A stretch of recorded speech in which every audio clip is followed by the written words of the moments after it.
ഹരേ കൃഷ്ണ. എല്ലാവർക്കും നമസ്തേ.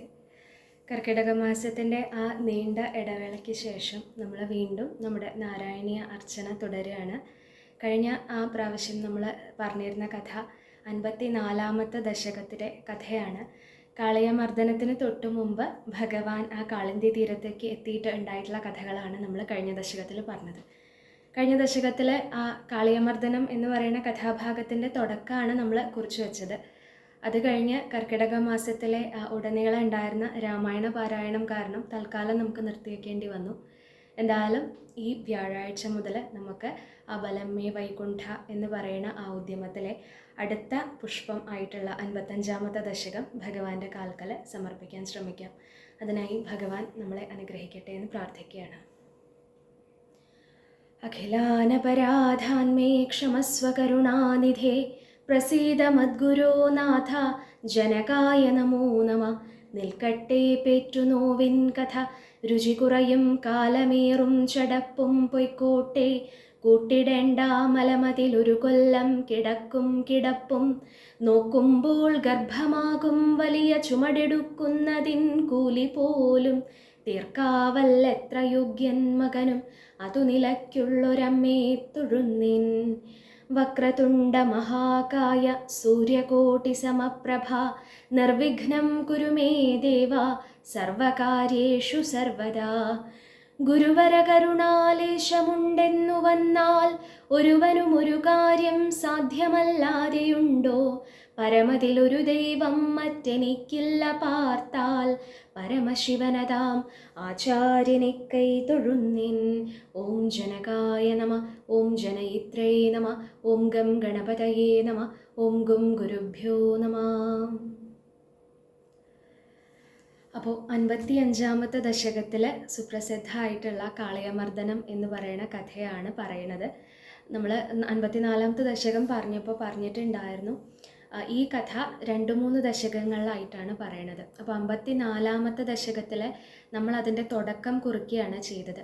ഭഗവാൻ കാളിന്തി തീരത്ത് കൂട്ടുകാരുടെ കൂടെ വന്ന സമയത്ത് വളരെയധികം ദാഹം അനുഭവപ്പെട്ടപ്പോൾ ഈ ഗോപകുട്ടികളും പശുക്കളും എല്ലാവരും ആ ജലത്തിൽ അതിൻ്റെ ആ വിഷബാധ അറിയാതെ ആ ജലം കുടിക്കുകയാണ്. അങ്ങനെ കുടിച്ച സമയത്ത് തന്നെ ആ വിഷത്തിൻ്റെ തീവ്രത കൊണ്ട് അവരവിടെ മരിച്ചു വീഴുന്നതാണ് കാണുന്നത്. ഇങ്ങനെ മരിച്ചു വീണത് കണ്ടപ്പോൾ ഭഗവാന്റെ ഉള്ളിൽ അത്യധികം കാരുണ്യം ഉണ്ടായി എന്നാണ്. കാരണം ഭഗവാനെ നിഷ്കളങ്കമായിട്ട് സ്നേഹിക്കുന്ന ഭക്തന്മാരാണ് ഈ ഗോപന്മാർ. ഭഗവാന്റെ മഹാത്മ്യമൊന്നും അറിയില്ല. തങ്ങളുടെ കൂട്ടുകാരനാണ് എന്നുള്ള മട്ടിൽ യാതൊരു സ്വാർത്ഥതയും കൂടാണ്ട് നിഷ്കളങ്കമായിട്ട് ആ ഭഗവാനെ സ്നേഹിക്കുന്ന ആൾക്കാരാണ്. അപ്പോൾ അവർക്ക് ആ ദുഃഖം വന്നു, അല്ലെങ്കിൽ അവർക്ക് ഇത്രയും വലിയൊരു അപകടം വന്നു എന്ന് കണ്ടപ്പോൾ ഭഗവാന്റെ ആ കാരുണ്യം അത്രയധികം അങ്ങോട്ട് ശോഭിച്ചു. ഭഗവാന്റെ ആ ഒരു ദൃഷ്ടി കൊണ്ട് മാത്രം, അമൃതവർഷിണ്യാന്നാണ് പറയണത്, ദൃഷ്ടി കൊണ്ട് മാത്രം അവരെല്ലാവരും യാതൊരു കേടും കൂടാണ്ട് ഒന്ന് കിടന്നുറങ്ങി എണീറ്റ പോലെ അവിടെ എണീറ്റിരുന്നു. വളരെയധികം അവരുടെ ഉള്ളിലുള്ള ആ തേജസ്സൊക്കെ വർദ്ധിക്കുകയും ചെയ്തു എന്നാണ് പറയുന്നത്. അപ്പോൾ ആ ഭഗവാന്റെ കാരുണ്യത്തിൻ്റെ ആ കഥയാണ് നമ്മൾ കഴിഞ്ഞ ദശകത്തിൽ പറഞ്ഞത്. എത്ര വലിയ ദുരിതമായാലും ശരി, എത്ര വലിയ ദുഃഖമായാലും ശരി, ഭഗവാൻ വിചാരിച്ചു കഴിഞ്ഞാൽ എന്തും സംഭവിക്കാം. ഏത് രീതിയിൽ വേണമെങ്കിലും ഭഗവാന്റെ ആ കാരുണ്യം ഉണ്ടെന്നുണ്ടെങ്കിൽ നമുക്ക് ഏത് രീതിയിൽ വേണമെങ്കിലും എത്ര വലിയ ദുഃഖമാണെങ്കിലും തരണം ചെയ്യാൻ സാധിക്കും. ഭഗവാനിൽ ഉറച്ച വിശ്വാസവും സമർപ്പണബോധവുമാണ് വേണ്ടത്. ആ ഗോപന്മാരിൽ നിന്ന് നമ്മൾ പ്രേരണ ഉൾക്കൊള്ളണം അല്ലേ. രാമായണത്തിലെ ആ കഥാപാത്രങ്ങളെ നമ്മൾ ഗുരുക്കന്മാരെന്ന് പറഞ്ഞ പോലെ ഇവിടെ ഗോപന്മാരായാലും ശരി, ഇനി മുന്നോട്ട് പോയാൽ നമുക്ക് കാണാം ആ ഉദ്ധവര്, ഭഗവാന്റെ ഏറ്റവും പ്രിയപ്പെട്ട സുഹൃത്തായിട്ടുള്ള ഉദ്ധവരെന്നെ പറയുന്നുണ്ട് ആ ഗോപികമാരുടെ ആ കാല് കൊണ്ടിട്ടുള്ള ആ ഭൂമി, ആ മണൽത്തരികൾക്ക് നമസ്കാരം എന്നാണ് പറയുന്നത്. അത്രയും പവിത്രമായിട്ടുള്ള ഭക്തി, അത്രയും വിശുദ്ധമായിട്ടുള്ള ഭക്തിയാണ് ഗോപികമാരുടെ. അപ്പോൾ അങ്ങനെയുള്ള ആ ഗോപന്മാരുടെയും ഗോപികമാരുടെയും വിദ്യാഭ്യാസം ഒന്നുമില്ല, ജ്ഞാനോ അറിവോ മഹർഷിമാരെ പോലെ തപസ്സോ ഒന്നുമില്ല. പക്ഷേ എന്താണോ വേണ്ടത് അത് നല്ലോണം ഉണ്ട്.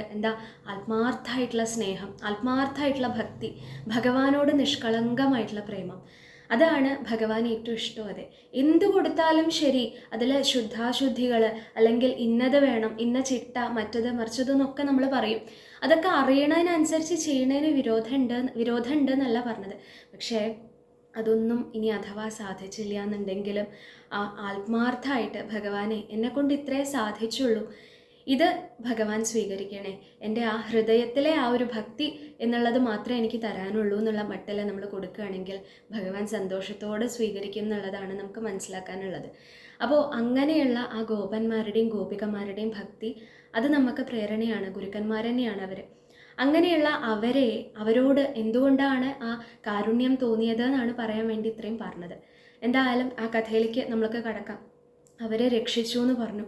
അതിനുശേഷം ആണ് ഈ ദശകത്തിലെ കഥ പറയുന്നത്. എന്താ, അവരെ രക്ഷിച്ചതുകൊണ്ട് മാത്രമായില്ല. കാരണം ഈ പ്രകൃതി മുഴുവൻ, ആ ചുറ്റുമുള്ള ഭൂമി മുഴുവൻ തന്നെ വളരെയധികം വിഷമം അനുഭവിക്കുന്നുണ്ട് ഈ കാളിയൻ എന്ന് പറയുന്ന സർപ്പത്തിൻ്റെ ആ ഉപദ്രവം കാരണം. വളരെയധികം വിഷം ഉള്ള സർപ്പമാണ്. അത് കാരണം തന്നെ ആ ചുറ്റുമുള്ള പ്രകൃതി, ആ പ്രകൃതിയിലുള്ള ജീവജാലങ്ങൾ എല്ലാവരെയും ബാധിക്കുന്നുണ്ട് എന്നാണ്. അപ്പോൾ ഭഗവാൻ തീർച്ചപ്പെടുത്തിയെന്ന് അങ്ങനെ പറ്റില്ല. അങ്ങനെ എൻ്റെ ഭഗവാന്റെ കുട്ടികളാണല്ലേ നമ്മളെല്ലാവരും, പ്രകൃതിയിലുള്ള എല്ലാവരും അതെ, ജീവജാലങ്ങളെല്ലാവരും അതെ, മനുഷ്യന്മാരെന്നല്ല. അപ്പോൾ എൻ്റെ കുട്ടികൾക്ക് ഒരു ദുഃഖം വരിക എന്ന് പറഞ്ഞാൽ ഞാനത് സമ്മതിക്കാൻ പാടില്ലല്ലോ. എല്ലാവരുടെയും രക്ഷകനാണ് ഗുരുവായൂരപ്പൻ. അപ്പോൾ അങ്ങനെയുള്ള ഗുരുവായൂരപ്പന് അവിടെ വേണ്ടത് എന്താണ്, ധർമ്മം പുനഃസ്ഥാപിക്കണം എന്നുള്ള രീതിയിൽ കൃഷ്ണാവതാരം ഉടനീളം നമുക്ക് അത് തന്നെയാണ് കാണാൻ സാധിക്കുക അല്ലേ. അത് ആ കുരുക്ഷേത്ര ഭൂമിയിലേക്ക് പോകണമെന്നില്ല, അത്ര ദൂരത്തേക്ക് അങ്ങോട്ട് എത്തണമെന്നില്ല. ആദ്യം മുതലേ ബാലകനായപ്പോൾ മുതൽ തന്നെ ഭഗവാൻ അതന്നെയാണ് കാണിക്കുന്നത്.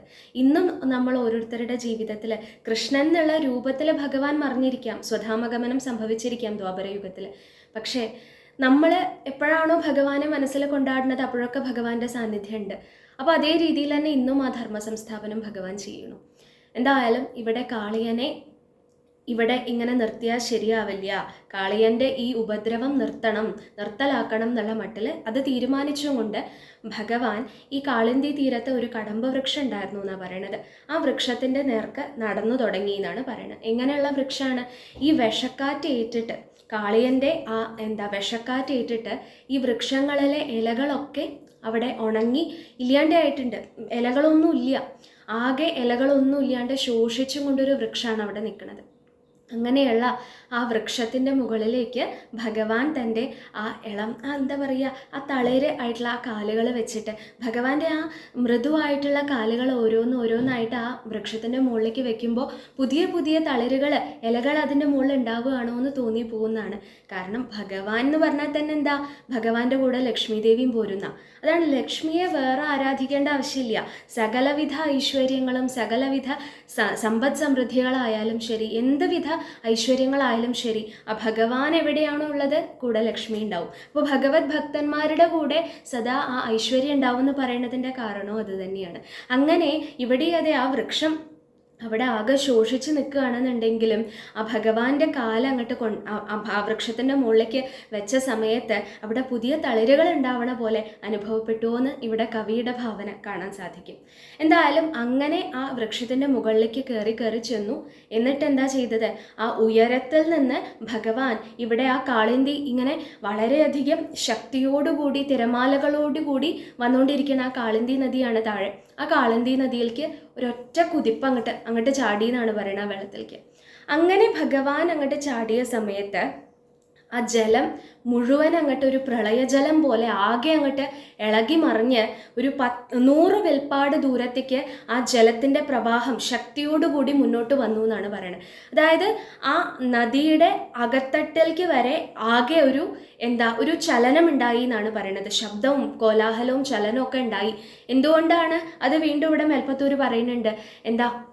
നമ്മൾ ഭഗവാന് എങ്ങനെയാണ് കണ്ടിട്ടുള്ളത്, 2-3 ദശകങ്ങൾ മുൻപ് അല്ലെങ്കിൽ ഒരു 5-6 ദശകങ്ങൾ മുൻപ് നമ്മൾ കണ്ടതാണ് യശോദാദേവി ഈ സൃഷ്ടി മുഴുവൻ ഭഗവാന്റെ വായയുടെ ഉള്ളിൽ കണ്ടു എന്നാണ് പറയുന്നത്. അപ്പോൾ ഈ സൃഷ്ടിയെ മുഴുവൻ വഹിക്കുന്ന ആളാണ് ഭഗവാൻ, എല്ലാറ്റിനെയും പരിപാലിക്കുന്ന ആളാണ്, എല്ലാം ഭഗവാന്റെ ഉള്ളിൽ തന്നെയാണ് ഉള്ളത്. അങ്ങനെയുള്ള ഭഗവാൻ, അപ്പോൾ ഭാരം ഉണ്ടാവുമല്ലോ, അങ്ങനെയുള്ള ഭഗവാൻ ആ വെള്ളത്തിലേക്ക് കുതിച്ച് ചാടിയ സമയത്ത് അതിൻ്റെ ഒരു ആ എഫക്റ്റ് അവിടെ കണ്ടു എന്നാണ് പറയണത്. ആ നദി ആകെ അങ്ങോട്ട് ഒരു പ്രളയജലം പോലെ അവിടെ ഒരു ചലനം ഉണ്ടായി. ആകെ മൊത്തം ആ നദിയുടെ അകത്തട്ട് വരെ അങ്ങോട്ട് ആകെ ഇളകി മറിഞ്ഞ് മഹാശബ്ദം ഉണ്ടായി അവിടെ എന്നാണ് പറയണത്. ഈ ശബ്ദവും കോലാഹലവും ആ ഒരു വ്യത്യാസം അവിടെ ഉണ്ടായല്ലോ ജലത്തിൽ. അത് ആ കാളിയൻ, ഈ നദിയുടെ ഉള്ളിൽ വസിച്ചിരുന്ന ഈ കാളിയന് അത് അനുഭവപ്പെട്ടു. ഇങ്ങനെ ഒരു പെട്ടെന്നൊരു ഡിസ്റ്റർബൻസ് അങ്ങോട്ട് വന്ന സമയത്ത് മഹാകോപിഷ്ഠനായി കാളിയൻ. കാരണം മഹാശക്തിമാനാണ് താൻ. ഇവിടെ ചുറ്റുമുള്ള പ്രകൃതിയിൽ തന്നെ എതിർക്കാൻ ആരുമില്ല. തൻ്റെ ആ വിഷത്തിൻ്റെ ആ ശക്തി കൊണ്ട് എല്ലാവരും മരിക്കുകയാണ് ചെയ്യണത്. അപ്പോൾ താൻ ആ ഒരു അഹന്ത ആ കാളിയൻ്റെ ഉള്ളിൽ അപ്പോഴേക്ക് തന്നെ ഉണ്ടായിട്ടുണ്ട്. അങ്ങനെയുള്ള കാളിയനെ പോലും ബാധിക്കാൻ പാകത്തിന് അവിടെ ഒരു ചലനം ഉണ്ടായപ്പോൾ മഹാകോപിഷ്ഠനായി എന്നാണ് പറയുന്നത്. എന്നിട്ട് കോപം വന്നപ്പോൾ ഇതിന് കാരണക്കാരൻ എന്താണ്, അല്ലെങ്കിൽ കാരണം ഉണ്ടാവാൻ എന്താണെന്നുള്ളത് ചിന്തിച്ചുകൊണ്ട് ആ ദിശയിലേക്ക്, അതായത് ഭഗവാൻ ഉള്ള ദിശയിലേക്ക് നടക്കാൻ തുടങ്ങി, അല്ലെങ്കിൽ നീങ്ങാൻ തുടങ്ങി എന്നാണ് പറയുന്നത്. ദേഷ്യത്തോടു കൂടിയാണെങ്കിലും ഭഗവാനെ നശിപ്പിക്കണം എന്നുള്ള അർത്ഥത്തോടു കൂടിയാണെങ്കിലും എന്ത് രീതിയിലാണെങ്കിലും പോയത് ഭഗവാന്റെ നേർക്കാണോ, അതിൻ്റെ ഗുണം ഇനി നമുക്ക് കാണാം. ഈ ദശകത്തിൽ, അതിൻ്റെ അടുത്ത ദശകത്തിലൊക്കെ നമുക്ക് അതിൻ്റെ ഗുണം കാണാം. പോവണത് ഏത് അർത്ഥത്തിലായാലും ഏത് ഭാവത്തോടു കൂടിയാണെങ്കിലും ഭഗവാന്റെ നേർക്കാണ് പോകണമെന്നുണ്ടെങ്കിൽ അതിൻ്റെ ഗുണം എപ്പോഴെങ്കിലും ഒന്നും കാണാതിരിക്കില്ല. എന്തായാലും എങ്ങനെയാണ് കാളിയൻ വന്നത് ഇവിടെ പറയുന്നുണ്ട്. 1000 ഫണങ്ങളാണ് ആ കാളിയനെന്നാണ് പറയുന്നത്. അത് ആ ഓരോ ഫണങ്ങളും അതിൻ്റെ ആ ഉഗ്രത പറയുന്നുണ്ട്. അവിടെ ഓരോ ഫണങ്ങളിൽ നിന്നും തീ തുപ്പണ പോലെ ആ വിഷം പുറത്തേക്ക് തുപ്പിക്കൊണ്ടാണ് വരുന്നത്. അതേപോലെ പറയുന്നുണ്ട് ആ സ്വരൂപം തന്നെ ആ കറുത്ത് വളരെയധികം ഒരു അഞ്ജന ശൈലം പോലെ എന്നാണ് പറയുന്നത്. ഒരു വലിയ കറുത്ത ഒരു പർവ്വതത്തിന് എങ്ങനെയാണ് അനേകം ശിഖരങ്ങൾ ഉണ്ടാവുക, അതേപോലെ ആ ഫണങ്ങൾ വിടർത്തിയും അത്യുഗ്രായിട്ടുള്ള ഒരു സ്വരൂപത്തോടു കൂടിയാണ് ഭഗവാന്റെ നേർക്ക് വന്നത് എന്നാണ് പറയുന്നത്. അങ്ങനെ വന്നതിന് ശേഷം എന്താ ചെയ്തത്? ഈ ദേഷ്യത്തോടു കൂടി, ആ ക്രോധത്തോടു കൂടി, തൻ്റെ ഒരു ശത്രുവാണല്ലോ മുന്നിൽ നിൽക്കുന്നത്, കുട്ടിയാണെന്നുള്ള ഒരു ഭാവമൊന്നുമില്ല. ആ കുട്ടിയാണെന്ന് മനസ്സിലാക്കണില്ല എന്ന് മാത്രമല്ല, കുട്ടിയല്ല, ശരിക്കും അതാരാണെന്നുള്ള മനസ്സിലാക്കാനുള്ള ബോധവും ഇപ്പം ഇല്ല കാളിയന്. എന്തായാലും ആ ഭഗവാനെ എന്താണ് ചെയ്തത്? ഈ ഫണങ്ങളൊക്കെ വെച്ചിട്ട് ഭഗവാനെ തൻ്റെ ആ സർവശക്തിയും എടുത്തിട്ട് കൊത്തുകയാണ്. ഭഗവാന്റെ ആ ശരീരത്തിൽ മുഴുവൻ ആ ക്രോധത്തോടു കൂടി, ജ്വലിക്കണ കണ്ണുകളോടുകൂടി, ക്രോധത്തോടു കൂടി ആ തൻ്റെ ശക്തി മുഴുവൻ എടുത്തുകൊണ്ട് ഭഗവാന്റെ ദേഹമാസകലം ആ കൊത്തുകയാണ്. വിഷത്തോടു കൂടി ഭഗവാനെ അങ്ങോട്ട് ആക്രമിക്കുകയാണ് ചെയ്യണത്. അതേപോലെ ഭഗവാന്റെ ശരീരം, അവിടെ ഭഗവാൻ രക്ഷപ്പെടാതിരിക്കാൻ വേണ്ടിയിട്ട് ഭഗവാനെ അങ്ങോട്ട് തൻ്റെ ആ വാലോണ്ട്, അറിയാലോ സർപ്പങ്ങളുടെ എങ്ങനെയാണ് സ്വരൂപം എന്നറിയാലോ, ആ തൻ്റെ ആ ശരീരത്തിൻ്റെ ഉള്ളിലേക്ക് അങ്ങോട്ട് വരിഞ്ഞ് കെട്ടിയിട്ട് ഭഗവാനെ ശ്വാസം മുട്ടിക്കാനുള്ള ഒരു ശ്രമം അവിടെ നടത്തുകയാണ് കാളിയൻ. നോക്കൂ, നമ്മൾ സാധാരണ ഭഗവാന്റെ മായാബന്ധനത്തിൽ പെടുക ചെയ്യാറ്. ഇവിടെ കാളിയൻ്റെ ഒരു ഭാഗ്യം നോക്കണം. നമ്മൾ യശോദാദേവിയുടെ കഥ പറഞ്ഞതാണ്. യശോദയ്ക്ക് മാത്രമേ ഭഗവാനെ കെട്ടാൻ സാധിച്ചിട്ടുള്ളൂ അല്ലേ? ആ ഉരലിൻ്റെ മുകളിൽ കെട്ടാൻ യശോദയ്ക്ക് മാത്രമേ സാധിച്ചിട്ടുള്ളൂ എന്ന് പറയണു. ഇവിടെ കൃഷ്ണാവതാരത്തിൽ തന്നെ ഇതാ വേറൊരു മഹാത്മാവിൻ്റെയും കൂടി ഇവിടെ ദുഷ്ടനായിട്ടാണ് പറയണമെന്നുണ്ടെങ്കിലും ഇവരുടെയൊക്കെ ഒരു ഭാഗ്യം ആലോചിച്ച് നോക്കണം അല്ലേ? ഭഗവാനെ അവിടെ ബന്ധിക്കാൻ സാധിച്ചു എന്നാണ് പറയണത്. എന്തായാലും അങ്ങനെ ഭഗവാന് നിന്നു കൊടുത്തു എന്നാണ്. ആദ്യം ഭഗവാൻ നിന്നു കൊടുത്തു. പക്ഷെ അങ്ങനെ നിന്നു കൊടുത്തപ്പോൾ എന്താ ഉണ്ടായത്? ഭഗവാൻ കുതിച്ച് ചാടണത് കണ്ടു ആ തീരത്ത് നിൽക്കണ കൂട്ടുകാരും പശുക്കളും എല്ലാവരും. പക്ഷെ അത് കഴിഞ്ഞ് ഭഗവാനെ കാണാനില്ല. ഇവിടെ കാളിയൻ പുറത്തേക്ക് വരണതും ആ കാളിയൻ്റെ ആ ഒരു പ്രഭാവമൊക്കെ കാണുന്നുണ്ട്. പക്ഷെ ഭഗവാനെ കാണാനില്ല. അങ്ങനെ ഭഗവാനെ കാണാതിരുന്നപ്പോൾ അവർ വളരെയധികം ദുഃഖിച്ചു എന്നാണ് പറയണത്. അതേപോലെ പറയണു, ഇതേ സമയത്ത് തന്നെ ഗോകുലത്തിൽ, വൃന്ദാവനത്തിൽ ആ ഗൃഹങ്ങളിൽ, നന്ദഗോപരുടെയും മറ്റുള്ള ഗൃഹങ്ങളിലൊക്കെ ദുർനിമിത്തങ്ങളൊക്കെ കാണാൻ തുടങ്ങിയെന്നാ. അപ്പം തന്നെ എല്ലാവരും ഊഹിച്ചു എന്തോ അപകടം കുട്ടികൾക്ക് പറ്റിയിട്ടുണ്ട്. ഇപ്പം തന്നെ ഒരുപാട് അസുരന്മാരുടെ വരവായിട്ട് എല്ലാവർക്കും മനസ്സിലായിട്ടുണ്ട് ഈ കുട്ടികൾക്ക് നേരെ അനേകം അപകടങ്ങൾ ഉണ്ടാവണുണ്ട് എന്ന്. അപ്പോൾ ഈ ദുർനിമിത്തങ്ങളും കൂടി കാണാൻ തുടങ്ങിയപ്പോൾ കൃഷ്ണനും കൂട്ടുകാർക്കും എന്തോ ആപത്ത് പറ്റിയിട്ടുണ്ട് എന്നുള്ള ഭാവത്തിൽ ഒരു ഉൾവിളി പോലെ എല്ലാവരും ആ കാളിന്തി തീരത്തേക്ക്, യമുനാ തീരത്തേക്ക് നടന്നു തുടങ്ങി എന്നാണ് പറയണത്. അവിടെ ചെന്നപ്പോൾ എന്താ, ഭഗവാന്റെ ആ ഒരു വിഷമം എല്ലാ ഗോപകുട്ടികൾ പറയുന്നുണ്ട്. ഭഗവാൻ ഇങ്ങനെ കുതിച്ചു ചാടി, അപ്പോൾ കാളിയൻ്റെ ആ ഒരു പ്രഭാവം വെള്ളത്തിൽ കണ്ടു. ഇങ്ങനെയൊക്കെ പറയുന്ന സമയത്ത് വളരെയധികം ദുഃഖം വന്നു. കാരണം അറിയാം കാളിയൻ്റെ ശക്തി എന്താണ്, ആ വിഷത്തിൻ്റെ ആ തീവ്രത എന്താണെന്നൊക്കെ ഈ മുതിർന്നവർക്ക് അറിയാം. അപ്പോൾ ഭഗവാൻ ആപത്തിൽ പെട്ടു. അവരവർക്ക് ആപത്ത് വരും എന്ന് പോലും ചിന്തിക്കാതെ ഇതേ യമുനാ തീരത്ത് കാളിയൻ്റെ വിഷം അത്രയ്ക്കും നിൽക്കണ ഈ യമുനാ തീരത്ത് തങ്ങൾ ഇറങ്ങിക്കഴിഞ്ഞാൽ അതേ വിഷം ഞങ്ങളെയും ബാധിക്കും, മരിക്കും എന്നുള്ള ഉറപ്പുണ്ടായിട്ട് പോലും ആ ഭഗവാനെ രക്ഷിക്കാൻ വേണ്ടിയിട്ട് അവിടെ ഏതൊരു മുതിർന്ന ആൾക്കാരും ചെയ്യണത് പോലെ, മാതാപിതാക്കന്മാരും ചെയ്യണത് പോലെ ആ വാത്സല്യത്തോടു കൂടി ഭഗവാനെ രക്ഷിക്കാൻ വേണ്ടിയിട്ട് ആ വിഷമുള്ള മരണം ഉറപ്പാണ് എന്നുള്ള ആ യമുനയിലേക്ക് ഇറങ്ങാൻ പുറപ്പെടുകയാണ് ഈ നന്ദഗോപരും മറ്റുള്ള ഗോപന്മാരും. അതങ്ങോട്ട് കണ്ട സമയത്ത് താൻ ഏറ്റവും അധികം സ്നേഹിക്കണ തൻ്റെ ആ ഭക്തന്മാരുടെ ആ ഒരു വിഷമം കണ്ട സമയത്ത് അപ്പോൾ ഭഗവാൻ തീരുമാനിച്ചു എന്നായി. അവരെ വിഷമിപ്പിക്കാൻ പറ്റില്ല. ആദ്യം കാളയൻ തന്നെ ആ വരിഞ്ഞു കെട്ടിയ സമയത്ത് തനിക്കുണ്ടായ വിഷമം ഭഗവാൻ അത് കൂട്ടാക്കിയിട്ടില്ല. അത് ഭക്തൻ തന്നെ ഒന്ന് കെട്ടിപ്പിടിച്ച പോലെ കരുതിയിട്ടുള്ളൂ. പക്ഷേ അത് കാരണം തൻ്റെ ഭക്തന്മാർക്ക്, ആ തന്നെ സ്നേഹിക്കണ ഗോപന്മാർക്ക് അവിടെ വിഷമം വന്നു എന്ന് കണ്ടപ്പോൾ ഭഗവാൻ തീരുമാനിച്ചു അവരുടെ വിഷമം എനിക്ക് സഹിക്കാൻ പറ്റില്ല. അതാണ് ഭഗവാന്റെ സ്നേഹം. അങ്ങനെയാണ്. തനിക്ക് എന്തെങ്കിലും അപഖ്യാതി ഉണ്ടായാലും വേണ്ടില്ല, തൻ്റെ ഭക്തന്മാർക്ക് ഒന്നും ഉണ്ടാവാൻ പാടില്ല. അത് ഭഗവാന് നിർബന്ധ. അങ്ങനെയുള്ള ഭഗവാൻ ആ ഗോപന്മാരുടെ ആ വിഷമം കണ്ട സമയത്ത് പെട്ടെന്ന് ഭഗവാൻ ഇപ്പോൾ ആ വരിഞ്ഞു കെട്ടിയ സമയത്ത് അവിടെ നിന്ന് കൊടുത്തു വെച്ചാൽ അതേപോലെ തന്നെ അതിന്ന് മുക്തനാവാനും ഭഗവാൻ അത്രേ ബുദ്ധിമുട്ടുള്ളൂ. അങ്ങനെ എളുപ്പത്തിൽ ആ ബന്ധനത്തിൽ നിന്ന് മുക്തനായി പുറത്തേക്ക് അങ്ങോട്ട് വന്നു പുറത്തേക്ക് അങ്ങോട്ട് ശോഭിച്ചു എന്നാണ് പറയണത്. ആ ജലത്തിന്റെ മുകളിലേക്ക് അങ്ങോട്ട് വന്നു. അപ്പോൾ വന്നപ്പോൾ എല്ലാവർക്കും സന്തോഷമായി. കണ്ട സമയത്ത് പുഞ്ചിരിച്ചുകൊണ്ടാണ് വന്നത്. ആ പുഞ്ചിരി കണ്ടാൽ തന്നെ ലോകം മുഴുവൻ മയങ്ങണു. അപ്പോൾ പിന്നെ അച്ഛനമ്മമാരുടെയും മറ്റുള്ള ഗോപന്മാരുടെയും കഥ പറയണ്ടല്ലോ. ആ പുഞ്ചിരിയോടുകൂടി വന്നു, അതിസുന്ദര മന്ദഹാസത്തോടു കൂടി. എന്നിട്ട് എന്താ ചെയ്തത്? ഇനി ഇവർക്ക് പുഞ്ചിരി കൊണ്ട് മാത്രം ഇനി തൃപ്തി ആയില്ല, അല്ലെങ്കിൽ സമാധാനം ആയില്ല എന്നുണ്ടെങ്കിലോ എന്ന് വിചാരിച്ച് പിന്നെ ഒരു ഗംഭീരമായിട്ടുള്ള ഒരു അവിടെ പ്രകടനമാണ് പറയുന്നത്. ഇതേ കാളിയൻ്റെ ആ ഫണങ്ങളുടെ മുകളിൽ കൊണ്ട് ആ 1000 ഫണങ്ങളുണ്ട് എന്ന് പറഞ്ഞ ആ 1000 ഫണങ്ങളിലും ഭഗവാൻ അങ്ങോട്ട് നൃത്തം വെക്കാൻ തുടങ്ങി എന്നാണ് പറയണത്. എങ്ങനെയാ? ഓരോ ഫണങ്ങളിലും മാറി മാറി ചാടിയും കൊണ്ട് ആ ഭഗവാൻ അതിസുന്ദരമായിട്ടൊരു നൃത്തം അവിടെ ചെയ്യാണ്. കയ്യിൽ ഇങ്ങനെ താളം പിടിക്കുന്നുണ്ട്. ആ കാലിൽ തളകളുണ്ട്, കയ്യിൽ വളകളുണ്ട്. ആ ഭഗവാന്റെ നൃത്തത്തിനനുസരിച്ച് തന്നെ ഈ താളം കൊടുത്തും കൊണ്ട് മറ്റുള്ള ഒരു സാധാരണ നൃത്തത്തിൽ എങ്ങനെയാ വാദ്യോപകരണങ്ങളും സംഗീതമൊക്കെ ഉണ്ടാവുക, അതേപോലെ ഈ കയ്യിലെ വളകളും കാലിലെ തളകളും അവിടെ ഗംഭീരമായിട്ട് താളം കൊടുക്കുന്നുണ്ട്. ഭഗവാനാണെങ്കിൽ ഒരു ബുദ്ധിമുട്ടും വരാത്ത പോലെ അത്യധികം ആസ്വദിച്ചും കൊണ്ട് അവിടെ നൃത്തം വെക്കുകയാണ്. ഇതങ്ങോട്ട് കണ്ടപ്പോഴേക്കും വളരെയധികം സന്തോഷമായി. ആ കാണികളായിട്ടുള്ള ആൾക്കാർക്കൊക്കെ വളരെയധികം സന്തോഷമായി എന്നാണ് പറയണത്. കാണികളായിട്ട് ആരൊക്കെ ഉണ്ടായിരുന്നത് പറയുന്നുണ്ട്. ഗോപന്മാർ നമ്മൾ പ്രത്യക്ഷത്തിൽ കാണുന്ന കാണികൾ, അവർക്കൊക്കെ വളരെ സന്തോഷമായി. ആ ഭഗവാൻ അപകടമൊന്നും പറ്റിയിട്ടില്ല, ഭഗവാൻ ആസ്വദിക്കുകയാണ് ചെയ്യണത്. അപ്പോൾ ഭഗവാൻ ആപത്തൊന്നും സംഭവിച്ചിട്ടില്ല, ഇതൊരു ലീല മാത്രമാണ്, ഒരു കളി മാത്രമാണെന്ന് അവർക്ക് മനസ്സിലായി. അതേപോലെ അപ്പോഴേക്കും സ്തുതിക്കാൻ തുടങ്ങി. വേറെ ആരാ അവിടെ ഉണ്ടായിരുന്നത്? ഇവർക്ക് പ്രത്യക്ഷത്തിൽ കാണാൻ സാധിക്കണില്ല എന്നുണ്ടെങ്കിലും ഈ ഒരു ലീല, ഭഗവാന്റെ ഓരോ ലീല കണ്ട് ആസ്വദിക്കാൻ വേണ്ടിയിട്ട് പലരും ആകാശമാർഗത്തൂടെ ഉണ്ട് അല്ലേ? അപ്പോൾ ആ ഉലൂഖലബന്ധനം പറഞ്ഞപ്പോൾ നമ്മൾ പറഞ്ഞതാ. അതേപോലെ ഇവിടെയും അനേകം മഹർഷിമാർ ഇതൊക്കെ കാണുന്നുണ്ട്. ഭഗവാന്റെ ഭക്തന്മാർ അവരൊക്കെ സ്തുതിക്കാൻ തുടങ്ങി എന്ന് പറയണു. ദേവന്മാരാണെങ്കിൽ സന്തോഷത്തോടു കൂടി പുഷ്പവൃഷ്ടി നടത്തി എന്ന് പറയണു. അങ്ങനെ ആ എല്ലാവരെയും ആനന്ദിപ്പിച്ചും കൊണ്ട് ഭക്തന്മാർക്ക് അവിടെ ആനന്ദമാണ്, തന്നെ ആ ദുഷ്ടനാണെങ്കിലും അവിടെ ശിക്ഷയാണ്. ഭഗവാൻ ഓരോ തവണ കാല് വെക്കുമ്പോഴും ഈ ദുഷ്ടനായിട്ടുള്ള കാളിയന് അത് ശിക്ഷയായിട്ടാണ് ഭവിക്കുന്നത്. പക്ഷെ ശിക്ഷാരൂപത്തിലും അനുഗ്രഹം തന്നെയാണ്. അത് നമുക്ക് അടുത്ത ദശകത്തിൽ കാണാം. എന്തായാലും ഈ ഭഗവാൻ നൃത്തം തുടങ്ങിയ ഈ രംഗത്തിൽ അവിടെ കാണികൾക്ക് എല്ലാവർക്കും ആനന്ദം കൊടുത്തുകൊണ്ട് നൃത്തം തുടങ്ങിയ ഈ ഒരു സന്ദർഭത്തിലാണ് ഈ ദശകം ഇവിടെ മേൽപ്പത്തൂർ സമർപ്പിക്കുന്നത്. അടുത്ത ദശകത്തിൽ നമുക്ക് കാണാം എങ്ങനെയാണ് ഈ ശിക്ഷ പോലും അനുഗ്രഹ രൂപത്തിലുള്ള ശിക്ഷയാണ്. ശരിക്കും ആ കാളിയനായാലും അവിടെ മുക്തിക്കുള്ള മാർഗ്ഗമാണ് ഭഗവാൻ തുറന്നു കൊടുത്തതെന്ന് അടുത്ത ദശകത്തിൽ നമുക്ക് കാണാം. എന്തായാലും മേൽപ്പത്തൂർ ഇവിടെ നിർത്തി വെച്ചിട്ടുള്ള ഭാഗം വരെ നമ്മൾ സാധാരണ ചെയ്യണ പോലെ ഭഗവാന്റെ കാൽക്കൽ ചൊല്ലി സമർപ്പിക്കാം. അതിനായി കൊണ്ട് എല്ലാ സജ്ജനങ്ങളും അനുഗ്രഹിക്കും. ഓം നമോ ഭഗവതേ വാസുദേവായ. ഓം നമോ നാരായണായ.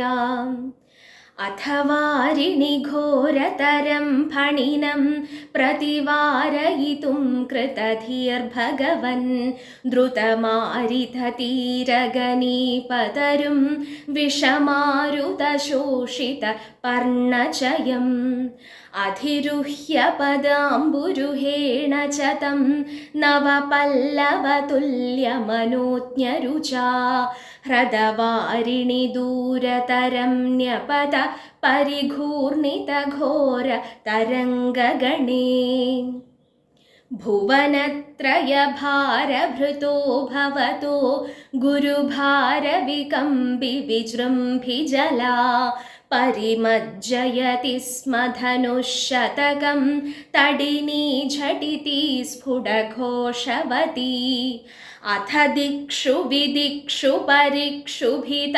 भ्रमितोदरवारिनिनादभरै उदगादुदगादुरगाधिपति त्वदुपान्दमशान्तरुषान्धमना फणशृङ्गसहस्रविनिस्रमर ज्वलदग्निकणोग्रविषाम्बुधरं पुरतः फणिनं समलोकयथा बहुशृङ्गिणमञ्जनशैलमिव ज्वलदक्षिपरिक्षरदुग्रविष श्वसनोष्मभर समहाभुजग परिदश्य